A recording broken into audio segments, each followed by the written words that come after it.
కడప జిల్లా వనిపెంట బీసీ సంక్షేమ రెసిడెన్షియల్ స్కూల్లో మెగా పేరెంట్స్ టీచర్ మీటింగ్స్ జరిగింది. ఈ సమావేశంలో ఎమ్మెల్యే పుట్టా సుధాకర్ యాదవ్, కలెక్టర్ డాక్టర్ శ్రీధర్ చెరుకూరి పాల్గొన్నారు. ఈ సందర్భంగా వారు మాట్లాడుతూ పిల్లల పట్ల తల్లిదండ్రులు బాధ్యత కలిగి ఉండాలని అన్నారు. అందరూ కలిసి విద్యా ప్రమాణాలు, పాఠశాలల పురోగతి, సమస్యలు, ఇతర అంశాల మీద తల్లిదండ్రులతో చర్చించారు.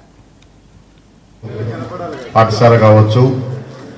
లేదా రెసిడెన్షియల్ స్కూల్ కావచ్చు, అలాగే ప్రభుత్వ జూనియర్ కాలేజీలు కావచ్చు, ప్రతి స్కూల్లోనూ కూడా ఈరోజు విద్యార్థులు వారి యొక్క తల్లిదండ్రులతోటి టీచర్సు సుమారుగా ఒక్కొక్క విద్యార్థి పైన 10 నుంచి 15 నిమిషాలు 20 నిమిషాల వరకు తల్లిదండ్రులతో కూర్చొని ఆ పిల్లవాడి యొక్క లేదా ఆ అమ్మాయి యొక్క అకాడమిక్ ప్రోగ్రెస్,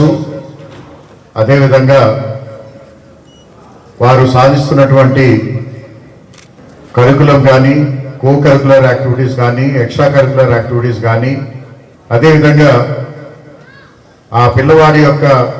బిహేవియర్, అంటే ధైర్యంగా ఉన్నారా, లేకపోతే వీక్గా ఉన్నారా, లేకపోతే వారితో ఉన్నటువంటి ఏ విధంగా ఉన్నారు, ఇవన్నీ కూడా ఆ పిల్లవాడి యొక్క భవిష్యత్తు కోసం కూలంకషంగా ఆ టీచరు అలాగే తల్లిదండ్రులు కూర్చుని చర్చ చేసుకోవటమే ఈ యొక్క మెగా పేరెంట్ టీచర్స్